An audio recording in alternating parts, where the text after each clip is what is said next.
Bonjour, pour notre quotidien BrusselsEconomic.com, nous rencontrons aujourd'hui André-Yves Kounderat. André-Yves Kounderat, bonjour. Bonjour.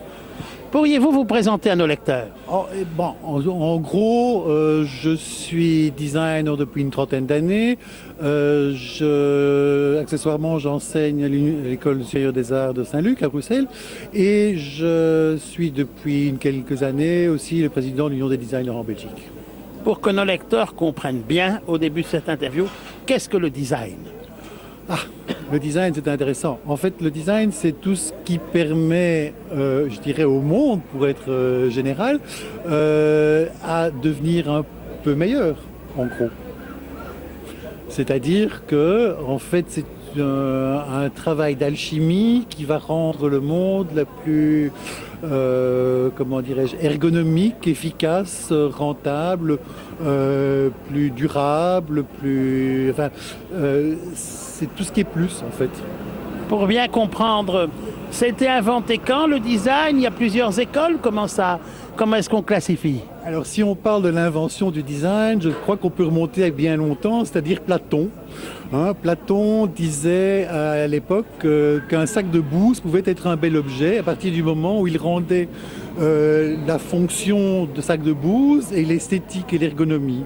Donc, à ce moment-là, débarrait le design. Donc le design, c'est l'objet, mais c'est pas uniquement l'objet.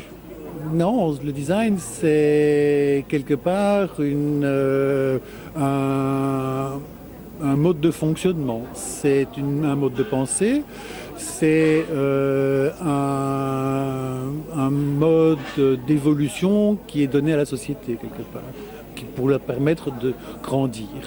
Il y a quelques exemples comme ça qu'on peut citer, qui sont parfois d'une banalité rare, mais qui sont parfois aussi très efficaces. Par exemple, il y a le musée du design de Vitra à Bâle, où sont présentés des objets tels que des containers, des attaches trombones, des conserves. Tout ça, c'est des projets de réflexion design. Qu'est-ce que vous avez envie de dire justement sur l'utilité du design pour les entreprises?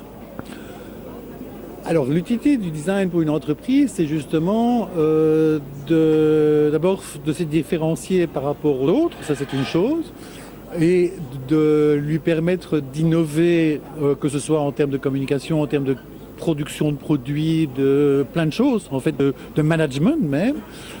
Donc, le design sert à, en gros, plein de choses.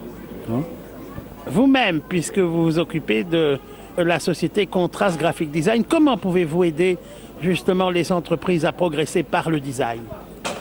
Notre méthodologie est assez, je dirais, est assez simple. En fait, nous fonctionnons, nous observons les choses, nous posons énormément de questions, faisons un audit je dirais, pour situer où se trouve l'entreprise, qu'est-ce qu'elle fait, qu'est-ce qu'elle produit, comment elle fonctionne, comment elle réalise les choses, pourquoi elle les réalise comme ça.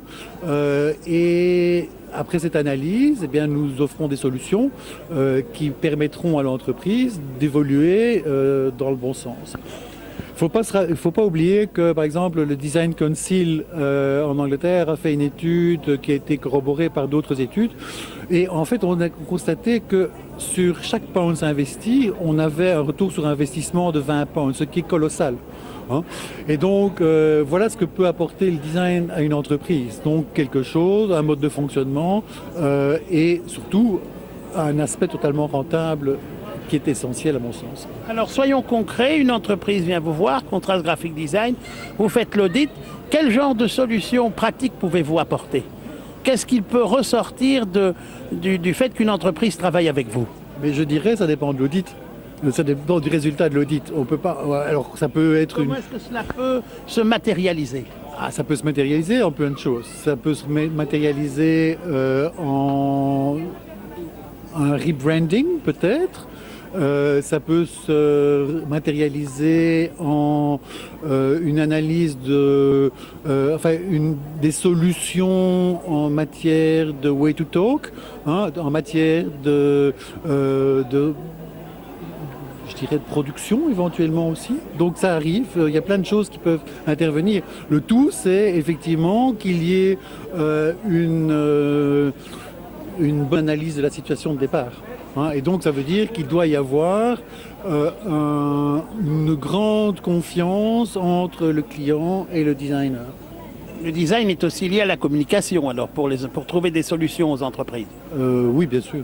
En fait, le design, je dirais, est tout à fait pluriel. Hein. Il y a et tout ça se regroupe de plus en plus dans ce qu'on appelle le design thinking, c'est-à-dire cette façon d'entreprendre les choses d'une manière différente de ce que, en général, on a l'habitude de faire.